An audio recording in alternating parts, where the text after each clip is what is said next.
All right, well, good morning, everybody. This is Jonathan Coppess. And Nick Paulson. It almost feels like a radio show. Yeah. We're going to get started here in just a minute on the Farm Program Decision Tool. This is our final Friday webinar of this series. As Nick mentioned just a minute ago, we are currently also planning a series for the new year as we get closer to sign up and as we get more information. So stay tuned on the Farm Bill Toolbox website as we will update and provide more information on a series of webinars in the new year to continue discussing the farm program decisions and the tools that are available for farmers and landowners to use. Just a quick note, you should see on your screen right now, on the left-hand side will be the presentation material that Nick and I will be going through here this morning. And then the right-hand side is currently the decision steps in the Farm Bill Toolbox and the APAS tool. So if you're having any technical difficulties, send a quick note to Jim here in the studio, and he'll try to work on that as we go. As usual, we'll go through the material. If you've got questions as we go, type them in and send them, and we'll try to answer as many as we can as we go along, and then we'll certainly get to as many as we can at the end of the presentation. So with that, Nick, I think we might as well get started talking about farm program decisions this morning. And I'll let you kind of do the start, since you've been doing that all fall here in the webinars. But I would like to remind everybody that all the webinars we have done are archived on the Farm Bill Toolbox. So I think if Jonathan goes to the main page there on the website, he'll scroll down right there. You can see some of the earlier webinars that were recorded. Those are archived and available to view anytime. And like I said, we've done the first few webinars, kind of did a broad overview of all the decisions.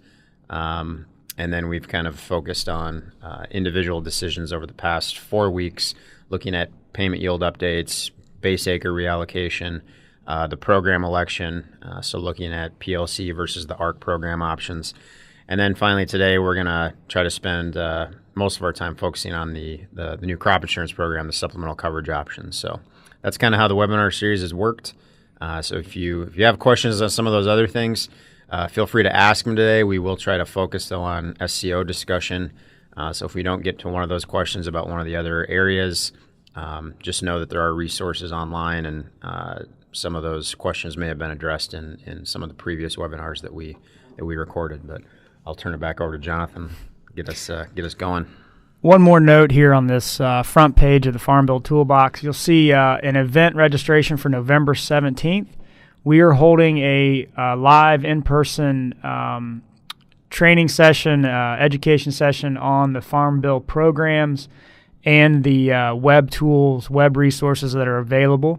So if you are able to make it, we're going to be in Indianapolis, Indiana on November 17th for most of the day discussing these issues and demonstrating the web resources. So if you'd like to go, we do have a limit on how many the room will hold, so please do register if you'd like to go, and we will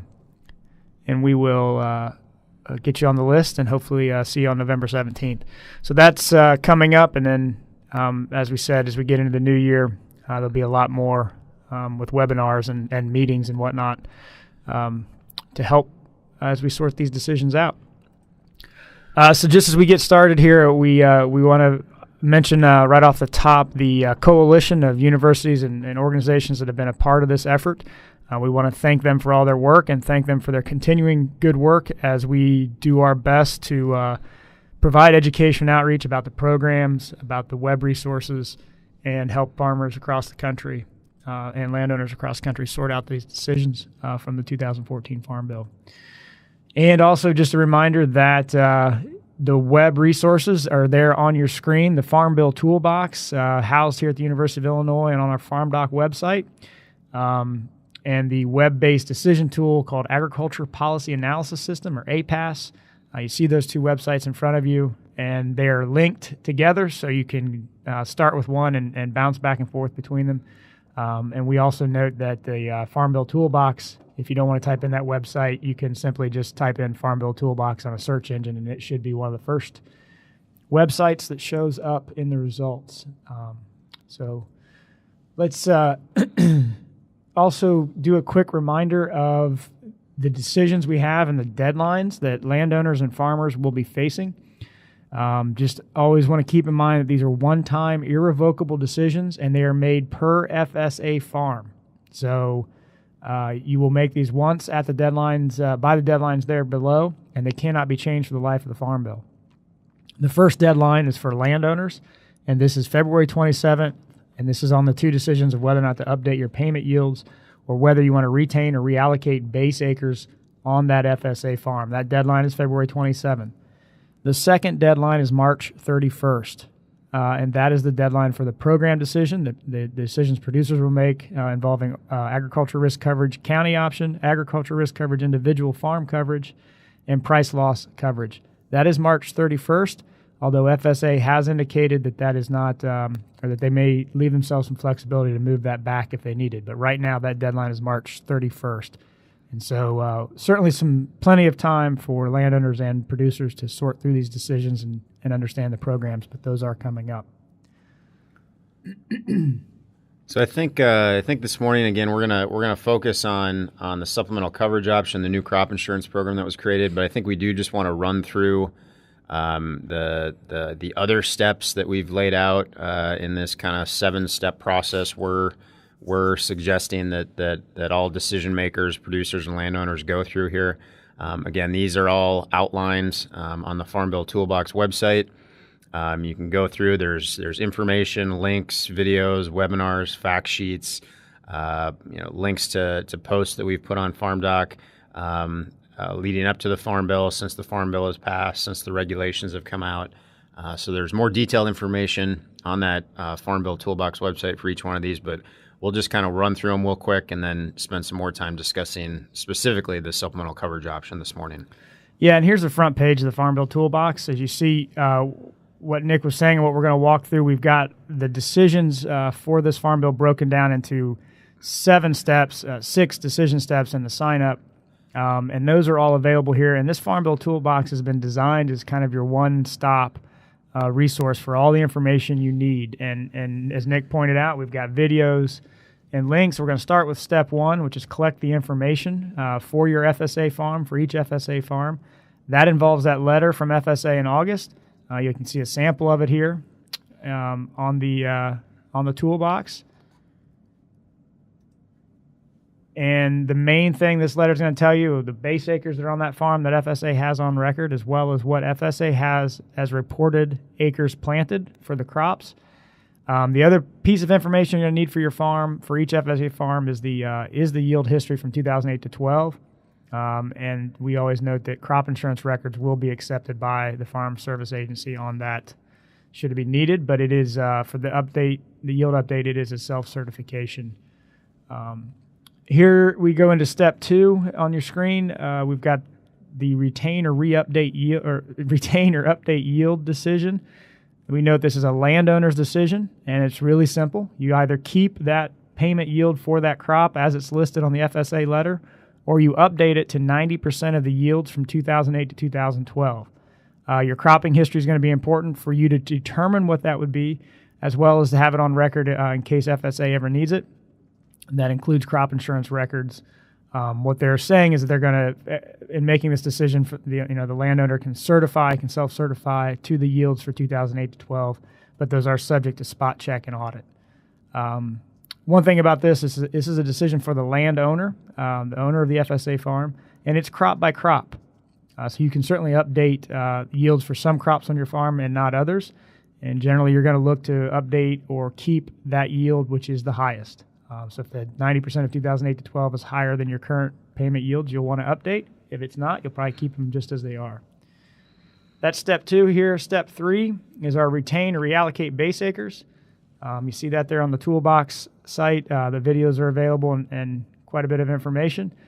This one is also a decision for the landowner. It's for all the program crops on the farm, so you cannot make this on a crop-by-crop basis. If you're going to reallocate, it's going to reallocate for all crops across the farm. and you do not increase or will not decrease the total number of base acres on that FSA farm. It only reallocates them across the crops, and is based on the ratio of the 2009 to 2012 planting of program crops on that farm. So that ratio would determine what the reallocation ratio will look like. And generally, we think that for this decision, landowners are going to look at those crops with potential for payments, how the payments are going to work, and how the programs will work. And you'll want to reallocate to a distribution of base acres that looks to make the most sense under the programs, because they all make payments on base acres. Step 4 is our compare Ark County and PLC decision. We went through this in some detail in a previous webinar, so we'll just move through it fairly quickly today.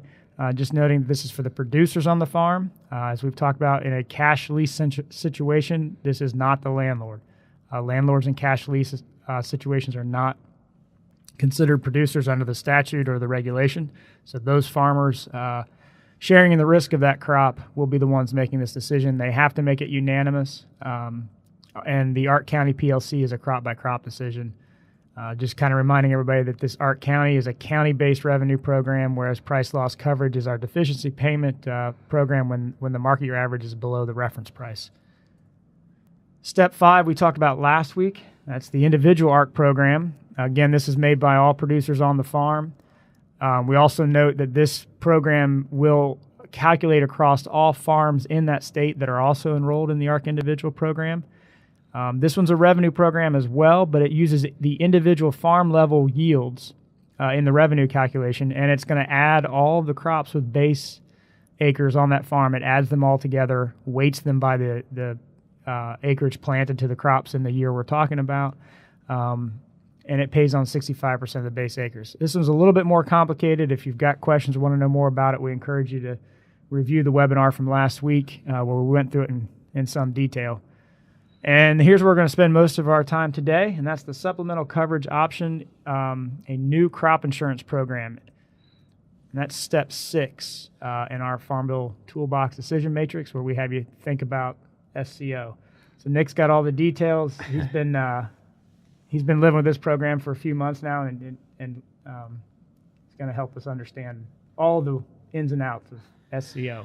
Yeah, so probably the first thing, as you see here on the slide on the left, is you want to be clear that SCO is a crop insurance program. It is something that's going to be administered by the risk management agency. Farmers will be purchasing this if they are interested from their crop insurance agents. So this is not a commodity program like the PLC or ARC program options, which are administered and run out of Farm Service Agency offices. So SCO is a crop insurance program, but there are definitely some linkages with the new commodity programs in the Farm Bill that kind of require farmers and landowners to think about SCO in conjunction with their commodity program choices. So SCO was not available in 2014. Again, a little bit of timing confusion may be around. We have the commodity programs, which technically do start in 2014, even though we're not going to make the decision on those until February and March of 2015. But the coverage on those programs is actually occurring right now. I mean, it's relevant for what's going on in the 2014 crop year. So the relatively high yields we're seeing in the Midwest and the low prices for relatively low prices for soybeans, pretty low prices for corn, those are impacting how much support those commodity programs might trigger for the 2014 crop year. SCO is not going to be available until 2015. So for crops like winter wheat, the 2015 crop year purchase period has already passed. Producers may have already elected to purchase supplemental coverage option for their wheat acreage. For crops like corn and soybeans, who have in most areas have a March deadline for crop insurance purchases, that's when the SCO decision for 2015 will first be available to corn and soybean producers, and when they will be making that purchase decision along with their individual insurance choices. Again, the linkage between SCO and the commodity programs. SCO is only available for crops that are enrolled in the price loss coverage option. So any base acreage in crops that is enrolled in either one of the ARC options would not be eligible. The producer would not be eligible to purchase SCO coverage for the acreage represented by that base. And the other part of that also is that you're not required to be in PLC to get the SCO program. So it is certainly possible if you do not enroll in any of the programs that SCO could still be available for you. Yep. But it can only be paired up in the Title I programs. It can only be paired up with the price loss coverage program. Right. So maybe the better way or less confusing way to say that is if you're planting a crop that's got its base enrolled in either one of the ARC programs, that acreage would not be eligible for supplemental coverage option purchase. So again, only crops that are enrolled in PLC, or if the producer landowner elected to just not sign up for the programs at all, in those cases is when the supplemental coverage option is available. Last point here is that, again, this is a supplemental insurance program, so it does require the purchase of an individual insurance plan. So to be able to carry SCO, you do need to have an underlying individual plan of insurance through either the yield protection, YP, revenue protection, RP, or revenue protection with the harvest price exclusion, RP, HPE.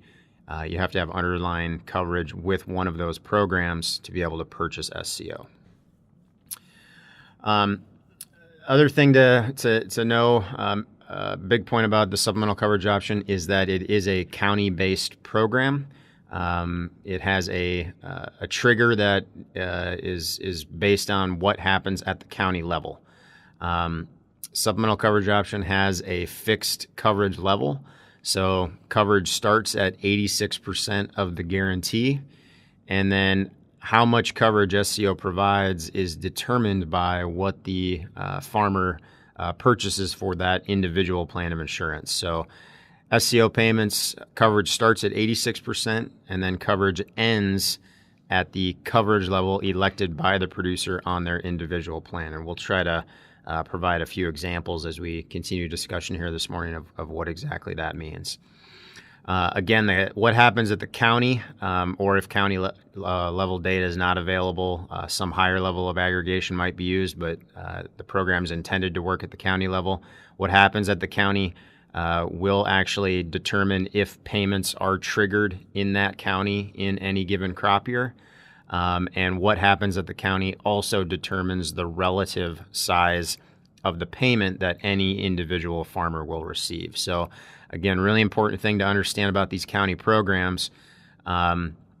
It doesn't necessarily matter if a loss occurs on the farm, whether that be a revenue loss or a yield loss. It only matters what happens with either that county average revenue level relative to its guarantee, or the county average yield number relative to its guarantee. If those county numbers fall below the county guarantee, every farmer with SCO coverage in that county will receive a payment. If the county revenue or county yield is above that guarantee, no farmer in the county with SCO coverage will receive a payment. So it doesn't necessarily, it doesn't require a farm level loss, and it doesn't to trigger the payment. It only matters what happens at the county. We've got a question that came in. I'll just answer it right now. Can you buy SCO if you buy ARP?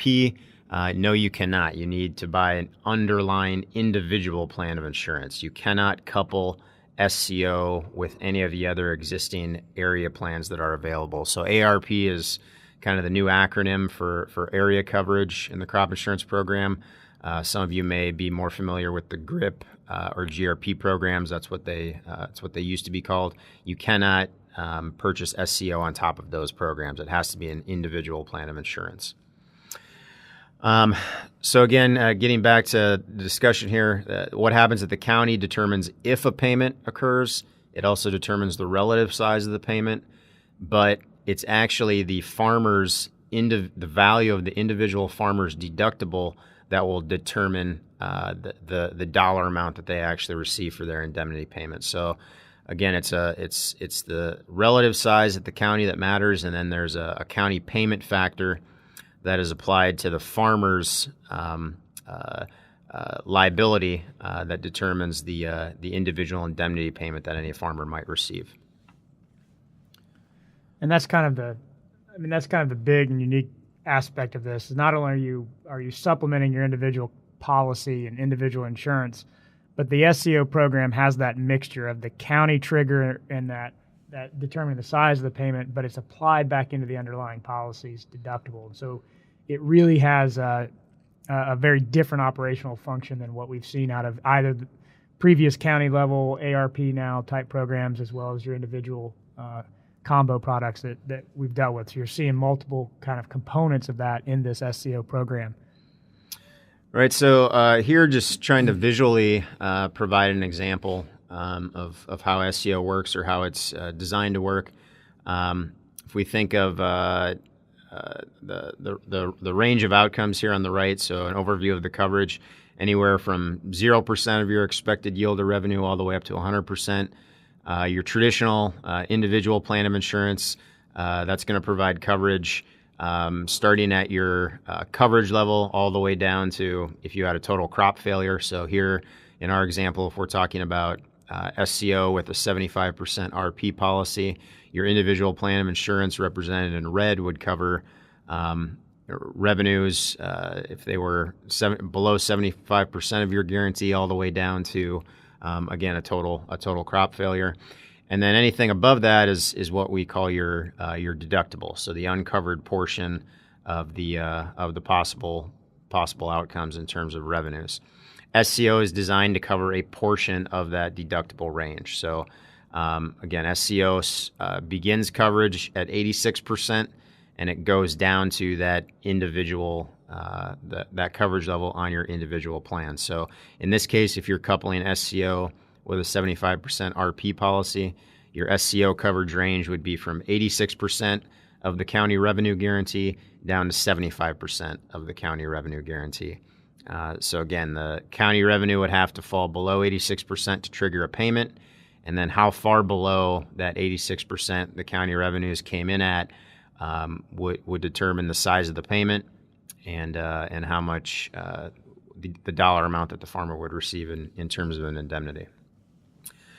So in terms of putting together the guarantee here, there's definitely going to be a yield component used for SCO, and the yields that they'll use for that will be the same trend or expected yields that are used for the existing area plans. So again, historically, you may be more familiar with those as the GRIP or the GRP programs, now referred to the Area Risk Plan of Insurance or ARPI. So that's what will serve as the yield component in terms of calculating SCO guarantees and SCO payment factors at the county level. Price component will be the same insurance prices that are used for all the insurance programs. So based on futures markets, corn and soybeans, the base or the projected price is determined in February based on the harvest contracts for those crops. And then is the actual price at the end of the year is determined on that same contract during the harvest period. So price component similar to what's already used, or exactly the same as what already is used, and the yield component there's a precedent there for what they're going to use on the yield side as well. And that price in the SCO programs, like all crop insurance, that's using the futures prices as opposed to those revenue programs in Title I that use market year average. So quite a significantly different price calculation used in this. But SCO, being crop insurance, is going to continue to use those crop insurance prices in its calculations. Yep. So then the guarantee for SCO, again, it depends on what type of underlying coverage you're combining SCO with. So if you're purchasing SCO in addition or to supplement a yield protection policy, the guarantee that's relevant for SCO in your case would be 86% of the county trend or county expected yield. because SCO would provide county yield coverage when coupled with yield protection. If you're adding SCO on top of a revenue plan, either through the revenue protection or revenue protection with the harvest price exclusion plans, your SCO guarantee would be 86% of county expected revenue, which is just the product of that base or projected insurance price from the futures market, and again, that county trend or county expected yield. So again, it matters what coverage level you purchase in terms of the size of the coverage band for SCO, and it matters what kind of insurance you purchase in terms of what actually triggers an SCO payment. So yield protection means that SCO is based on county yield. Revenue protection or revenue protection with the harvest price exclusion means that SCO will be triggered by county revenue losses. And that's a good point, because that continues to remind us that SCO, while being a supplemental coverage option, is very much controlled by that underlying policy. What that underlying policy looks like is going to dictate what SCO looks like added to it. So that's one of the kind of general principles to carry through. We've got some good questions that we'll get to here in a minute, some of them dealing along with that exact issue. But you always want to keep in mind with SCO that it has to be matched with an underlying policy, and the SCO policy is going to mirror the terms of that underlying policy, with the exception of that county trigger. Got a few questions here. Let's see. So just answer them as they come in, so we don't forget to come back to them later. So question here: if you have no base acres for a crop, are you still eligible to elect SCO for that crop? Yes. In fact, that's a case when you wouldn't necessarily need to worry so much about which commodity program you chose, because if you're planting a crop you don't have base in, commodity programs are going to be irrelevant in terms of triggering payments for that crop. So even if you're planting it on a farm that has base in crops enrolled in ARC, if you're not planting that crop, you're planting a different crop, you could purchase SCO coverage for that if SCO coverage is available. Right. That's the other challenge with SCOs. It's got to be available in that county for that crop, which is an RMA decision based on where they've got sufficient data to be able to rate and run an insurance policy. But Nick's absolutely right. What determines that eligibility is whether or not you got base in the crop you're planting and it's enrolled in an ARC program. If there's no base for that crop and SCO is available, then you can go out and purchase it as a supplemental to your underlying policy. All right. And again, I did not include any slides here that show some of the initial coverage availability maps, but RMA has put out some nice visuals in terms of where SCO will be available for 2015 for the crops for which it will be available in 2015. So most of the major program crops have some availability. Tends to be obviously in areas where those are crops that are consistently planted and they have good data to accurately rate the program.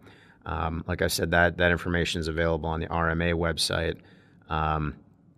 And then they have talked about or indicated that that's the initial availability for the 2015 rollout, and that could and is kind of intended to expand to more areas moving into 2016. Related to that, we also got a question: will SCO be an annual decision? Yes, this is a crop insurance program. It will operate like crop insurance programs. If you buy SCO in 2015, that doesn't lock you into buying SCO in future years, and vice versa. If you don't choose to purchase SCO in 2015, that doesn't mean you can't purchase it in future years. Again, the only eligibility concern is if you've got base in a crop that you're going to be planting and you enroll that crop in one of the ARC options, that will take that base out of eligibility for supplemental coverage option coverage. Also got a question here. I guess since we did just kind of talk about the trend yield, we'll address that now. How does RMA calculate the trend yield? So trend yield is obviously based on historical data. That's what RMA bases all of their program calculations on. In some way, is historical yield data that is available.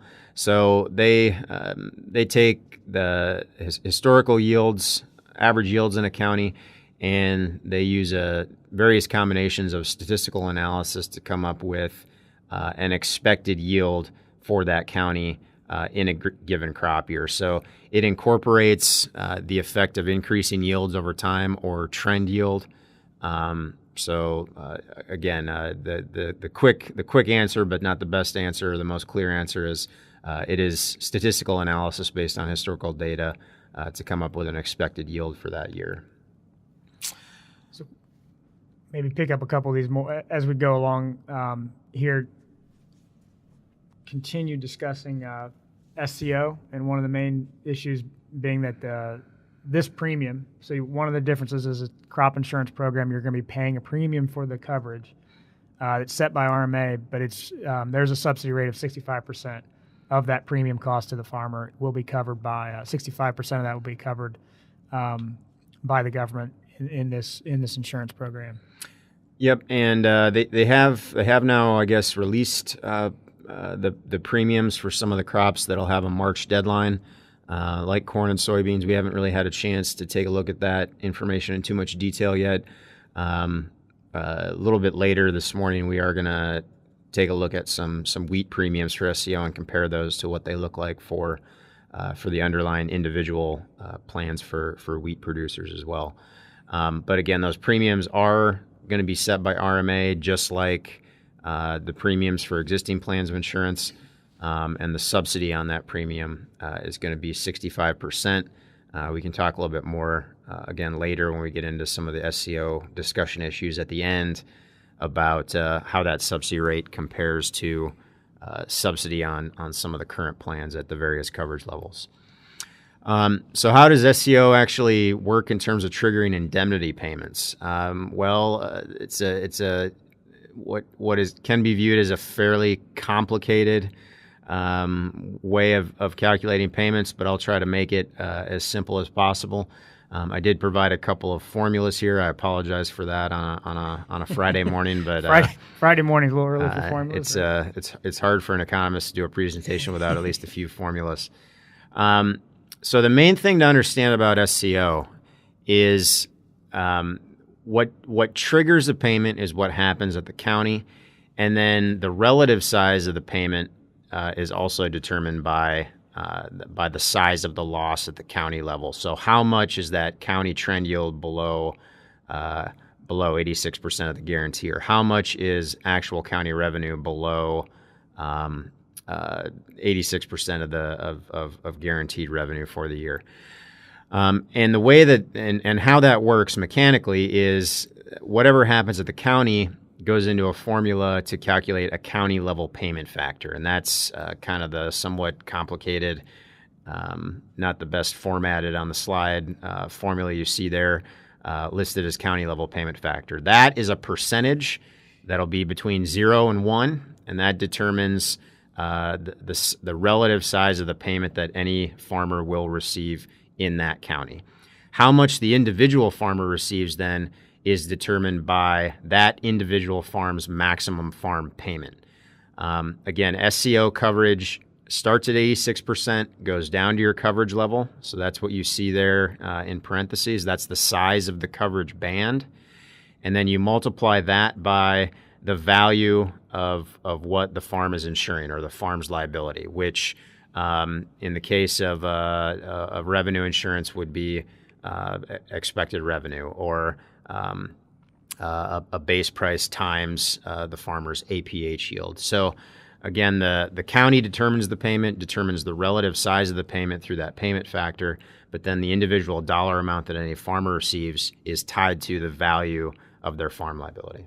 Right. I mean, that's that key function of tying it to the underlying deductible of the underlying policy. When that farm liability then is going to be your farm's APH, your farm's yield history from crop insurance, not the county. So that, again, just that reminder that this program operates between both the county level and the individual farm.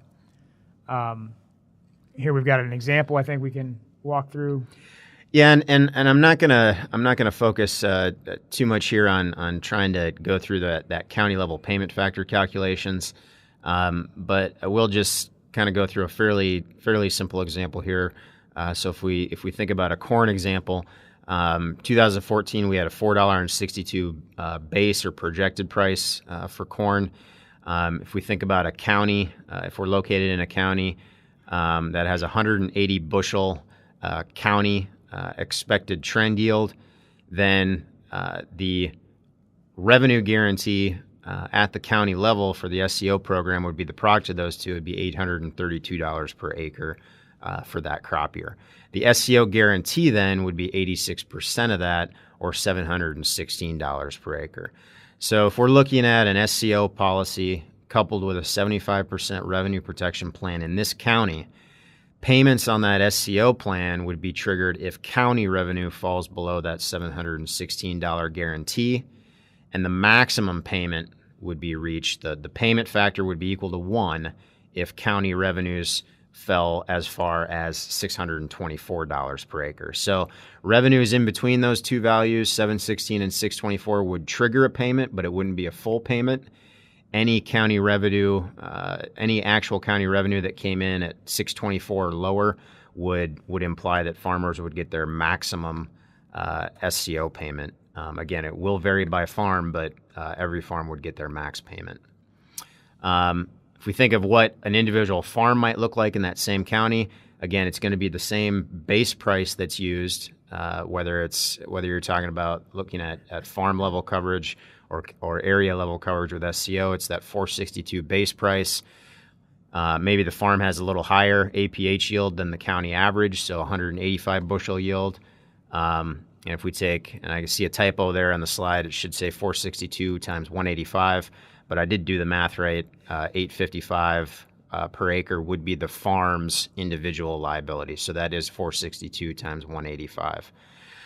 So again, if we're talking about this farm combining SCO with a 75% revenue protection plan, the maximum payment this farm could receive in this year on the SCO policy would be $94 per acre. Again, depending on what happens at the county, they might receive none of that. They could receive a percentage of that, or they could receive the full $94 per acre. All right, so here's kind of one of the last slides on SCO. Might spend a few minutes on this just because there are some very important discussion points. Jonathan can jump in on any of these too as well.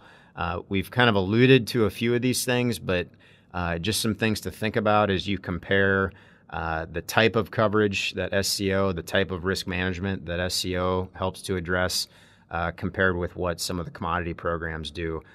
Especially the revenue programs that are available in the ARC County versus ARC individual choice.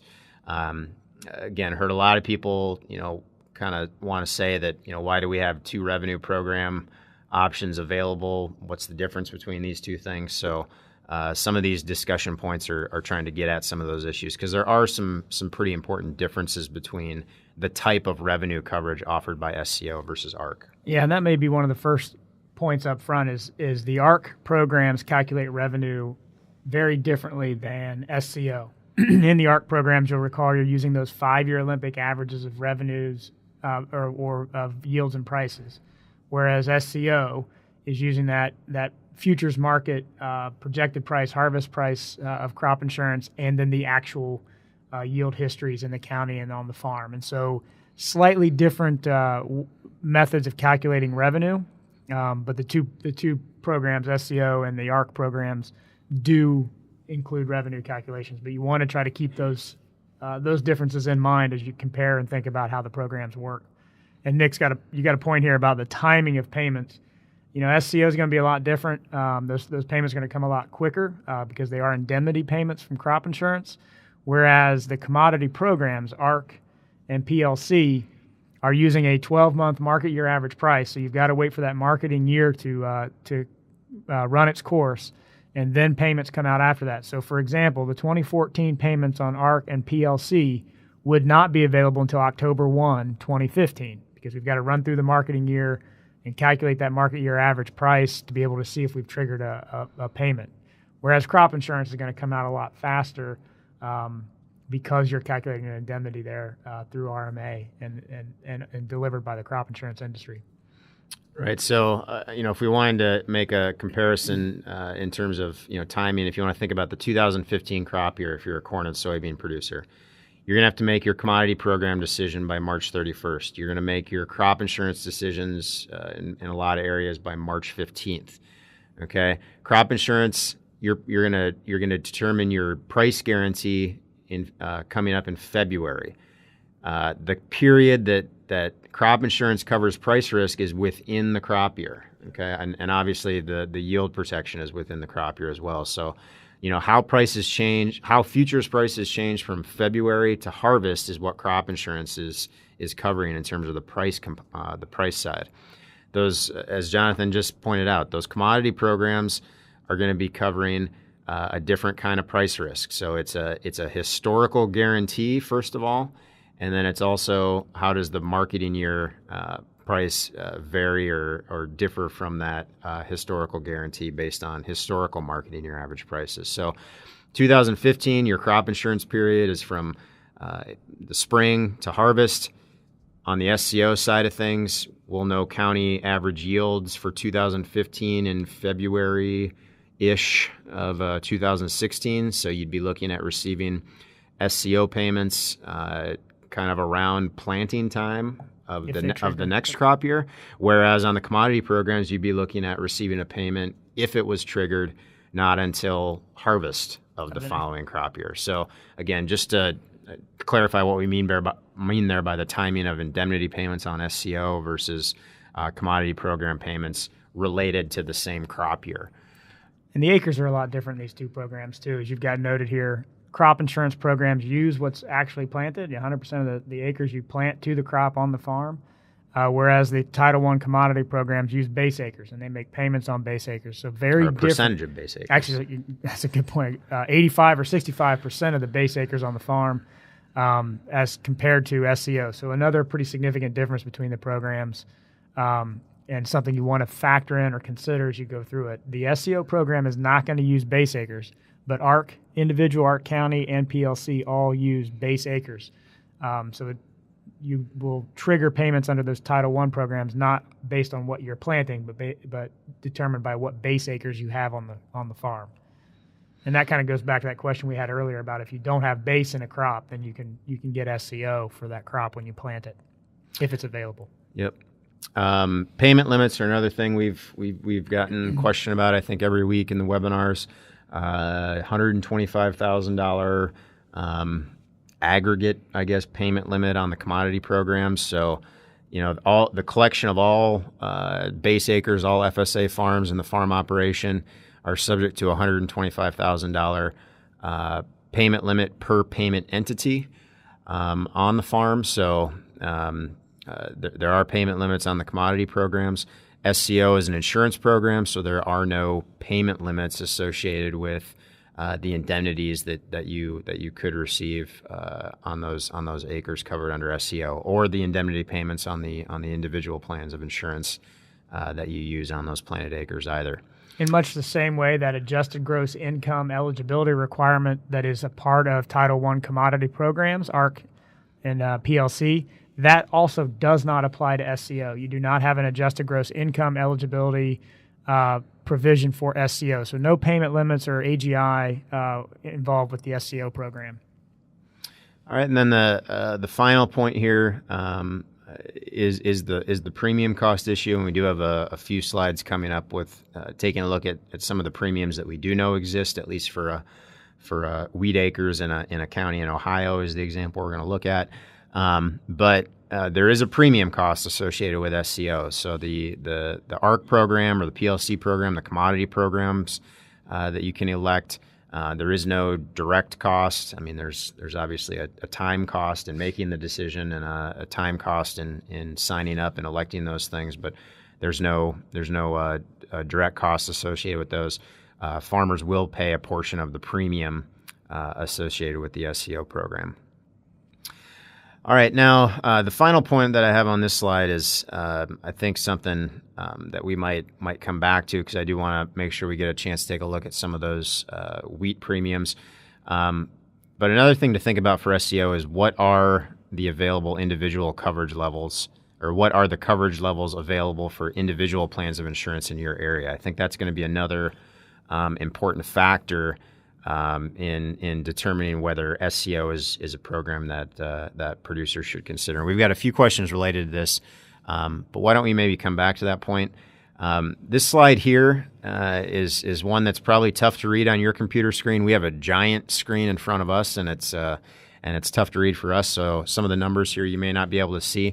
But all this is a screenshot of the 2015 version of the crop insurance decision tool. This is one of the fast tools that is available for download at the FarmDoc website. And for the 2015 version of the tool, it does have all of the information for wheat premiums, as well as supplemental coverage option premiums for wheat in areas where SCO is available. So the main point here, we keep getting questions about what are the premiums going to look like on SCO, and this is kind of the best we can do right now in terms of trying to give you a comparison here of what SCO coverage is going to cost versus some of the underlying individual plans that you could add SCO on top of. So on the next slide.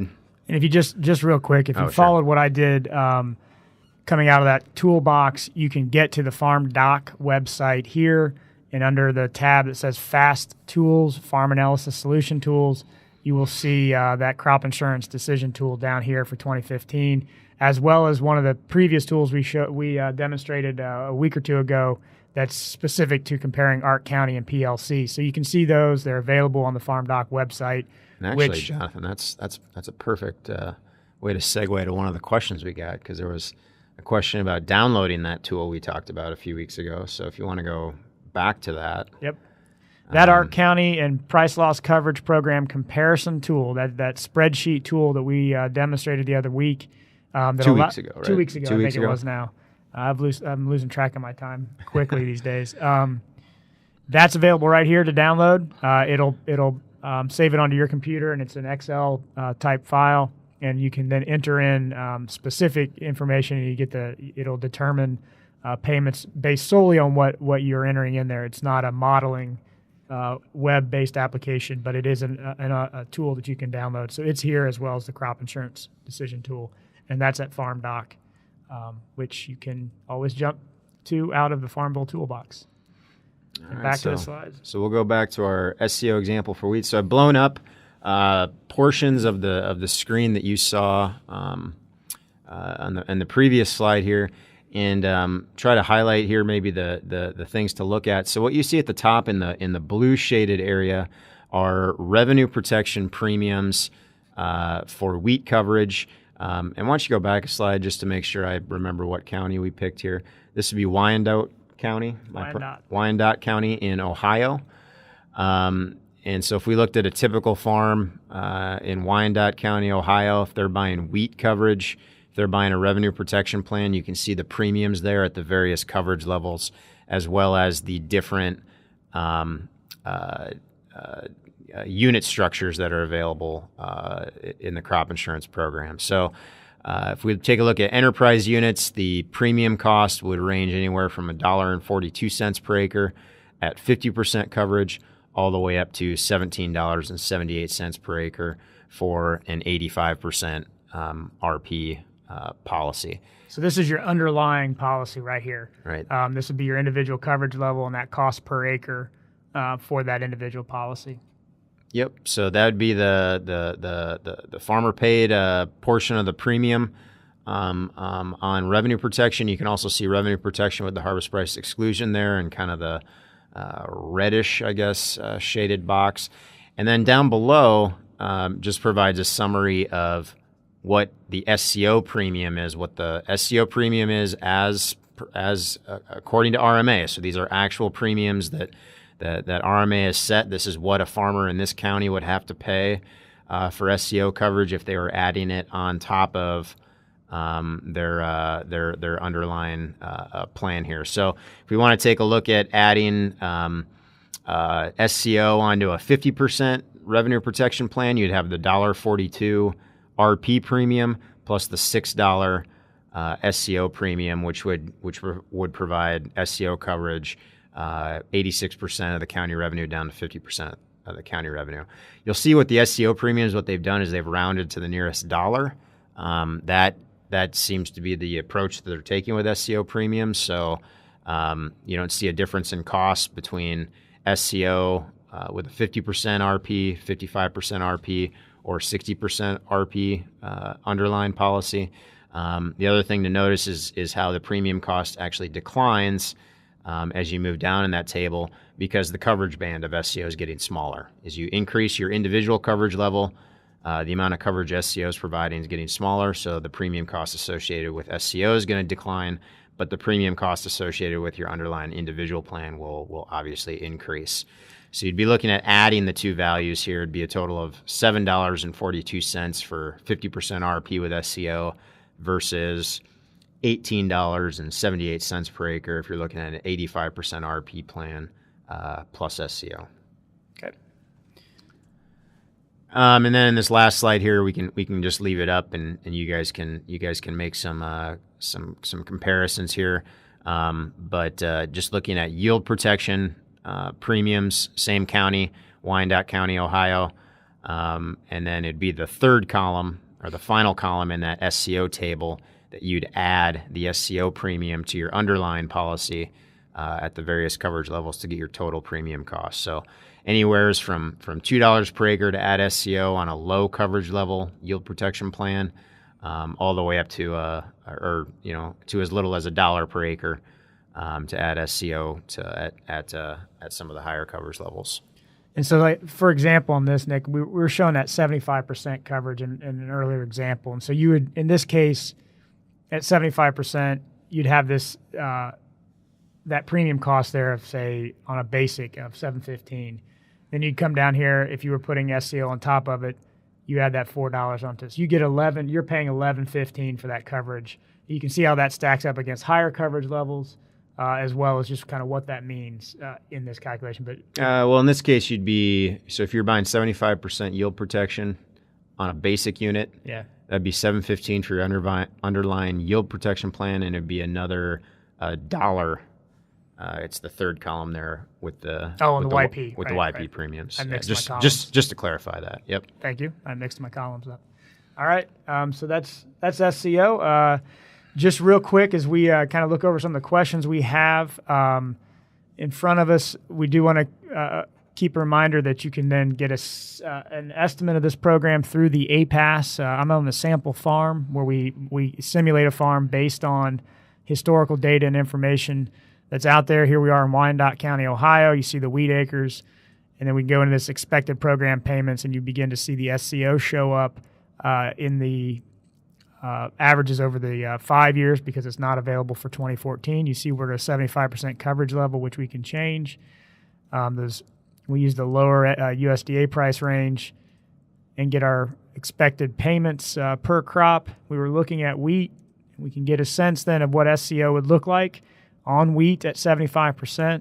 And this is a net indemnity, so this is the amount of the indemnity minus what you'd be paying in premium here. And so just an example of how that might work on this simulated farm under a low price scenario as forecast by USDA. Right. So, in this case, we can make a direct comparison of some of the premium costs on the left-hand screen here. So, again, remember that SCO is subsidized at a 65% rate, so you should expect to receive more in indemnity payments on average over time than you're paying into the program, as is the case with all crop insurance programs because of the subsidy. So here you'd be looking at paying $1 premium on an SCO plan with a 75% underline. Maybe up to $4 if you're coupling that with 75% revenue protection versus yield protection.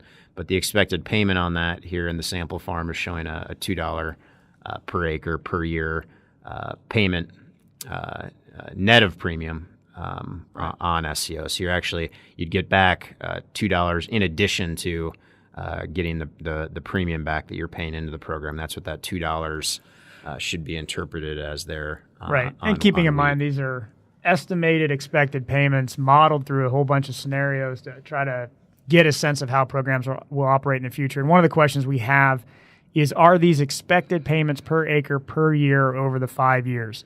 Great question.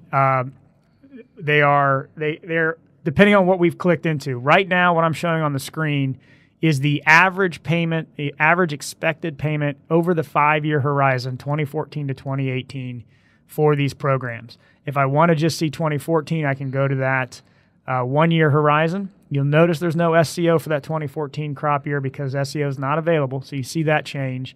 And this is just 2014. And if you go to the expected sample farm program payment screen here, you see this is for all crops programs, and you see you've got the 2014 expected payment as compared to the average expected payment from 14 to 18, that 5-year window.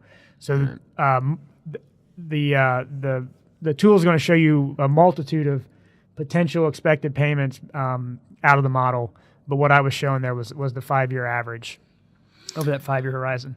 And I do want to just address one thing that came up earlier on the questions, and that it's not actually an SCO question, but it involved the target or the reference prices. And there was, I think, in an earlier slide, a typo. The question was about what is the reference price for grain sorghum. The reference price for grain sorghum is $3.95 a bushel. We must have had a typo in an earlier slide that had it at $4.95. Just again, that reference price, and we'll go back and make sure that's corrected. That reference price for grain sorghum is $3.95 a bushel. And it is correct in the tool.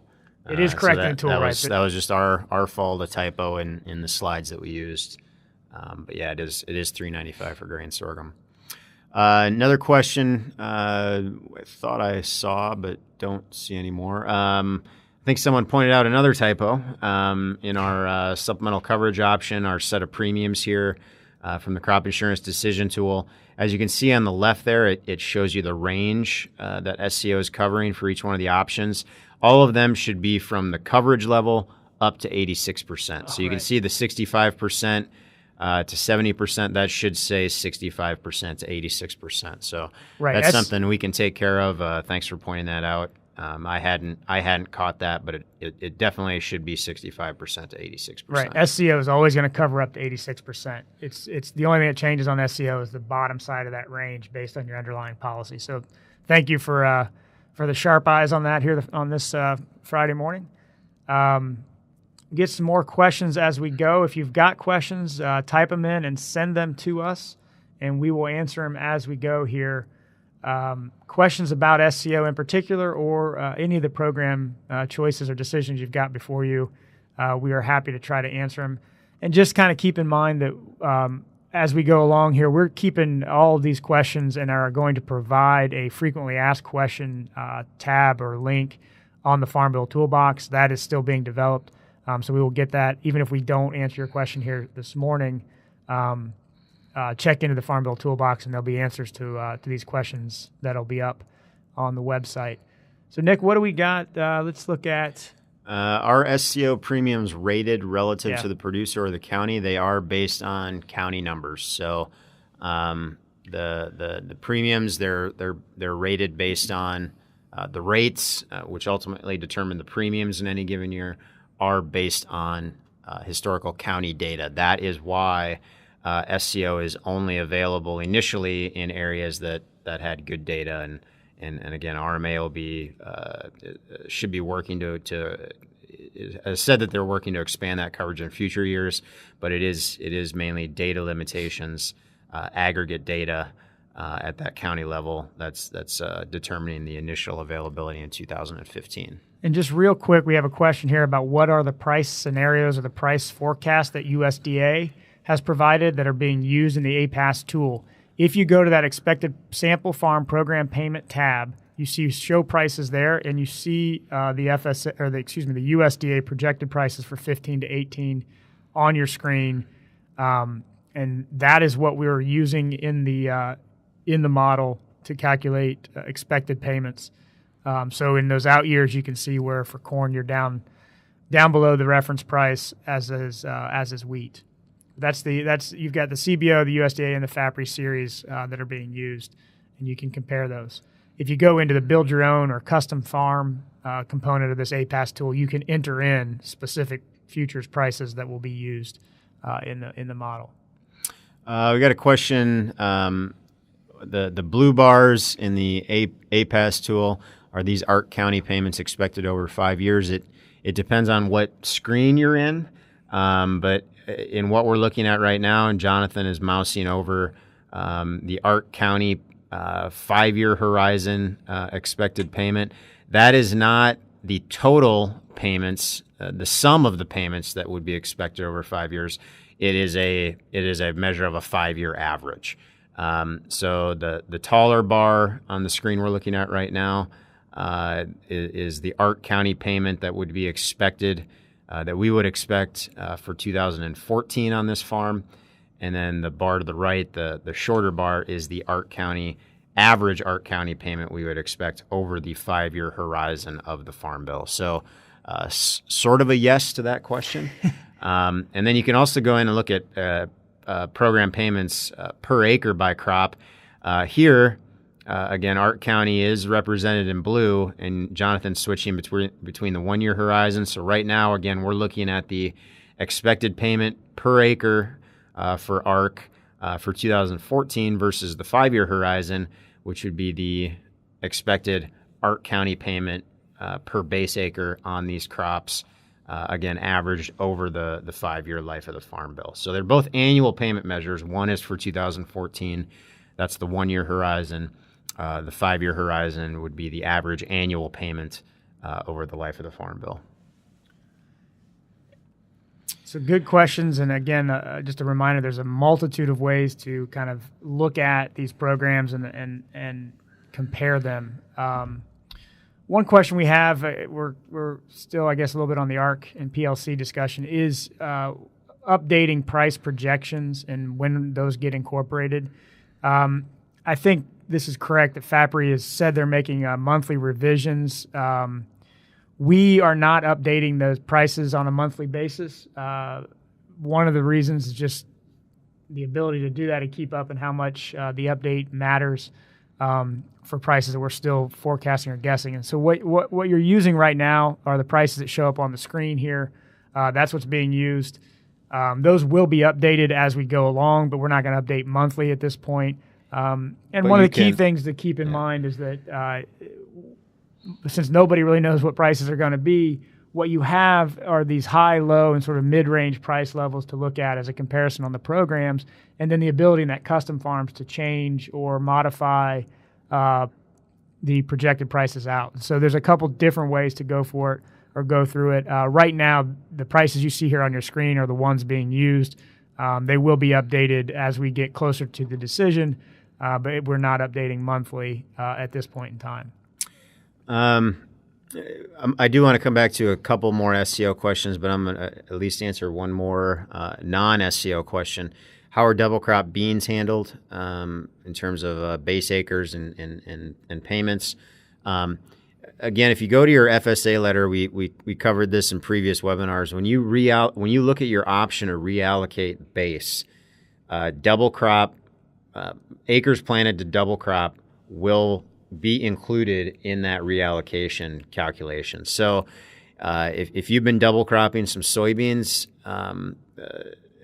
2009 to 2012, that will impact the optional reallocation of base acres. Again, it'll be a choice between your current base acre allocation or a reallocation based on what you've planted from 2009 to 2012, and double crop acres are included in that reallocation calculation. With one clarification, and that is that you have to be in an approved double cropping area and situation. So if you've got double crop questions, you're going to want to check with FSA if you don't already know, or if it's not listed on your FSA letter. But not everybody, not every county, not every location in the country can double crop or has not been approved by FSA for double cropping. So it is pretty specific as to where you are located and what crops you're looking at in a double crop situation. But if it's listed on that letter, I think the bottom line guidance, if it's listed on that letter, then it's going into the calculations as Nick discussed. So we're just a little bit after 9 o'clock. Let's get a couple questions. Yep. So we'll take care of here this morning. let's see here. I got a question on the sample farm screen. And the sample farm screen, can I input my farm's actual acreage and get accurate calculations? Yes. Again, the default there is the sample farm, the acreage amounts. If Jonathan wants to go that, maybe go back to the cropped acre, the sample farm. That's based on historical data from USDA. So that would be a farm that probably doesn't exist in the county, but at the same time would be considered a typical farm in the county based on planted crop acreage in terms of USDA data that's available. But as you can see, you can change those acreage amounts. That'll change your program payment calculations when you go to expected payments. So Jonathan's changing here corn and soybean acreage. Can rechart that. And if he goes to expected program payments, now those calculations will be based on those different acreage numbers.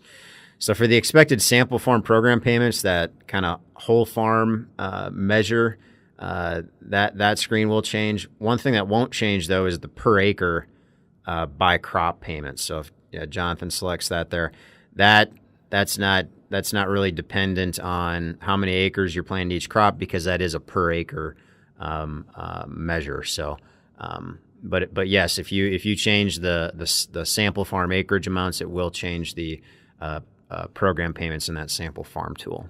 And again, to get a more get a estimate on the programs that's more closely tied to your farm, you can go into the custom farms option and enter in your actual base acres and planted history and price expectations and yields and all that, and you can get a calculation. This sample farm is again the sort of quicker way to compare programs that's not using actual farm information. So just kind of keeping in mind the different options that are available on the tool to compare programs. And so they require different types of inputs and effort and time, but they will run you through the modeling effort based on the numbers that are used. We've got a question here. If I have 100 base acres of corn and 100 base acres of soybeans enrolled in Ark County, but plant 500 acres of soybeans, would the 400 acres without base be eligible for SCO? That is a pretty good question. I was given a good, strong indication that yes, that is the case. With all of these questions, though, we are still suggesting that people talk to their insurance agents and FSA. Right. But I have gotten a pretty strong indication that is how those situations will be handled. They'll net out your base, right, if that crop's enrolled in SCO, but or enrolled in one of the ARC programs, but the remaining planted acres should be eligible for SCO coverage. And that's a pretty easy thing to do with SCO, because all you need is a total acreage amount. It doesn't matter what specific acres they are, because it's going to be county losses that trigger payments. So you don't need to worry about whether it's the 400 acres planted on the south side of the highway or the north side of the highway. It's because it's all based on what happens at the county. Right. Another question here. So SCO is based on planted acres and not base acres. That is correct. SCO is a planted acre crop insurance program, not a base acre Title I commodity program. So if a farm does not have base, for example, in this question, if I do not have corn base but plant corn in a year, how can it use SCO since there was not an opportunity to choose PLC for corn?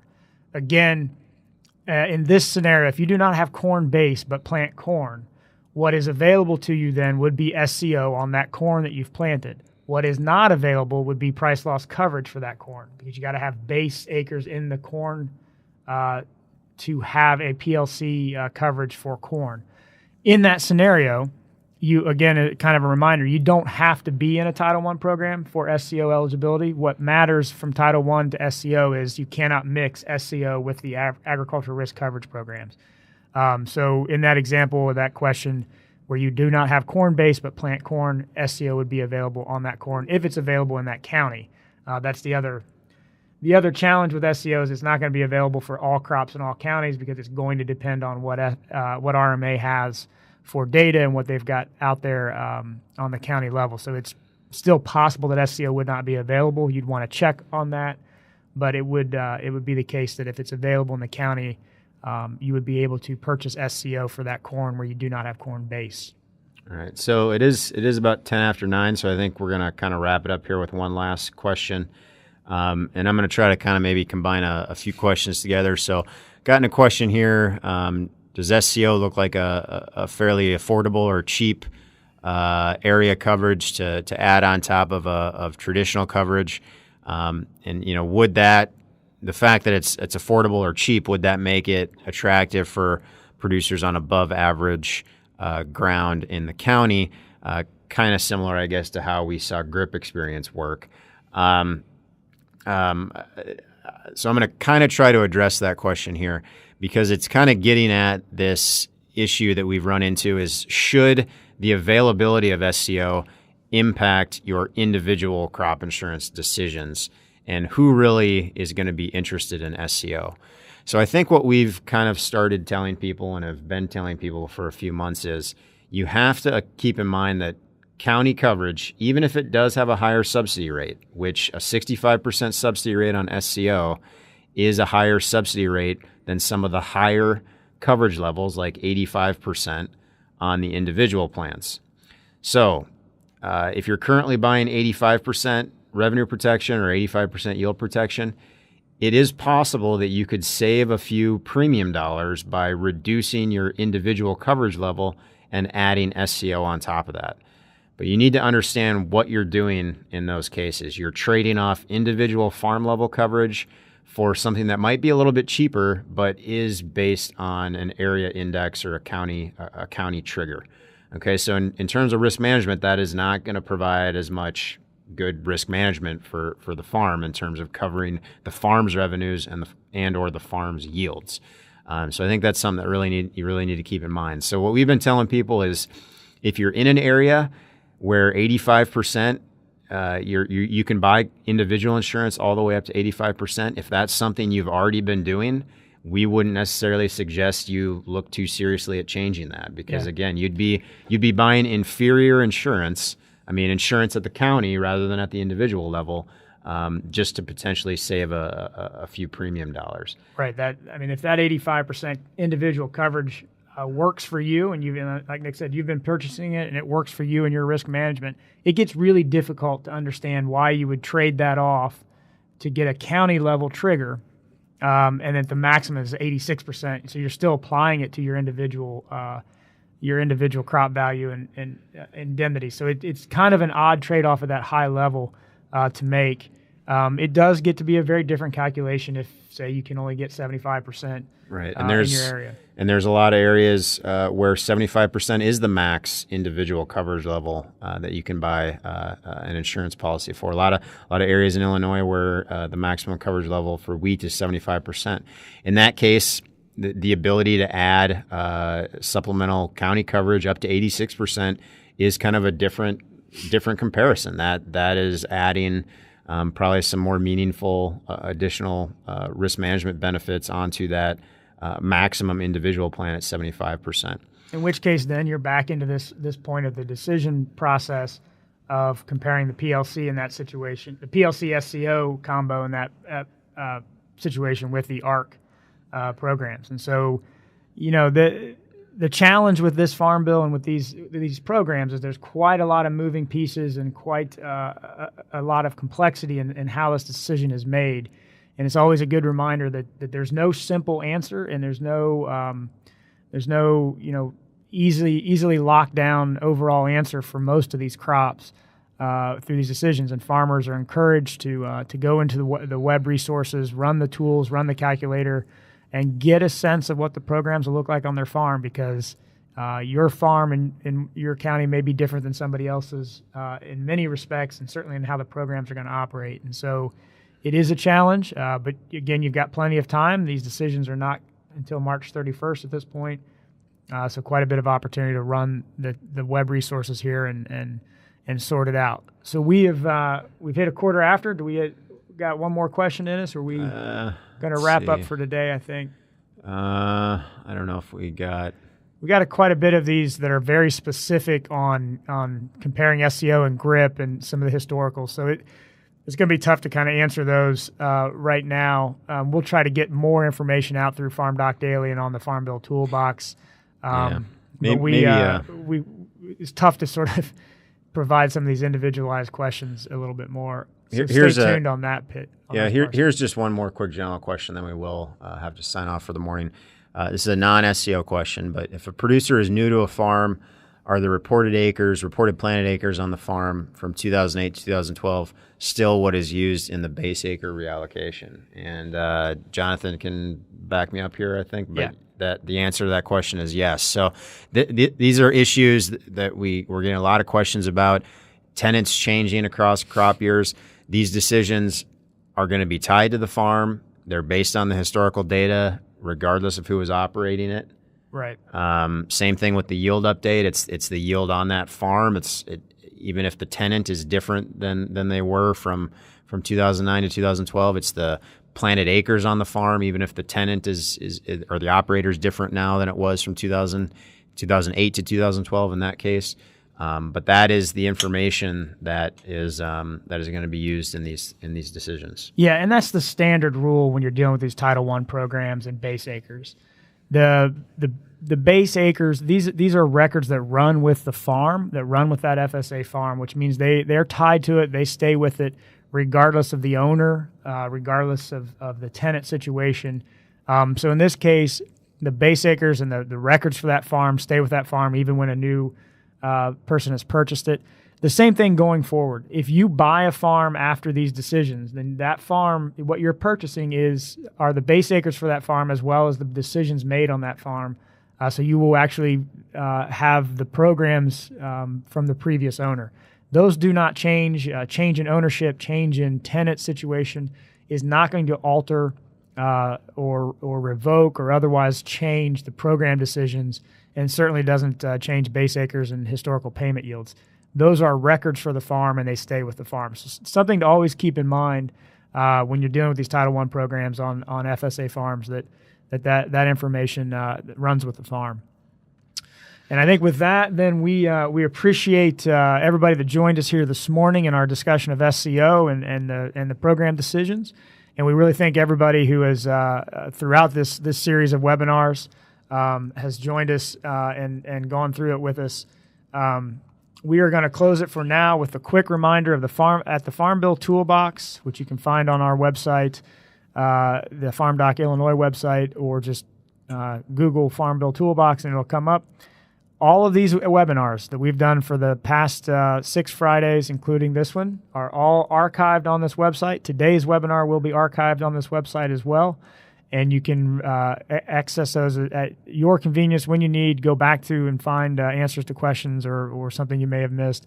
It's all up there on the website and available and will remain. And with that, we will get more information out as to a future series of webinars that we'll do after the first of the year. So stay tuned for that. And just a reminder, we've got a live meeting in Indianapolis, Indiana on November 17th. Which we'll go over that, a regional meeting on November 17th. So with that, thank you for joining us, and keep the questions headed our way even after these webinars, and we'll be updating them as we go. Thank you. Happy Halloween, and Happy have Halloween. A good weekend.